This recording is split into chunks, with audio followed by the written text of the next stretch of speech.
যুক্তরাষ্ট্রের পাঠানো রণতরীকে সাগরেই কবর দিতে এবার সরাসরি অ্যাকশনে যাওয়ার বার্তা দিয়েছে তেহরান।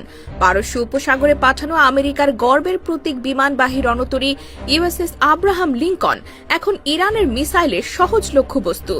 ডোনাল্ড ট্রাম্প ভেবেছিলেন রণতরী পাঠিয়ে ভয় দেখাবেন, কিন্তু উল্টো ইরানের ভয়াবহ প্রস্তুতি দেখে হতভম্ব হয়ে পড়েছে ওয়াশিংটন।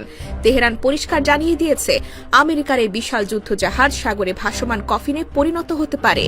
মধ্যপ্রাচ্যের পরিস্থিতি এখন বারুদের স্তূপের মতো, যেখানে সামান্য একটি ভুল সিদ্ধান্তের কারণে সাগরেই সলিল সমাধি হতে পারে হাজার হাজার মার্কিন সেনার।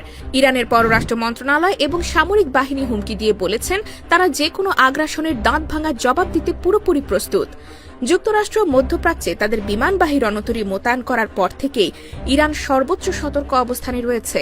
তেহরানের আশঙ্কা, মার্কিন ও ইসরায়েলি বাহিনী যৌথভাবে ইরানের ওপর বড় ধরনের মিসাইল হামলা চালাতে পারে।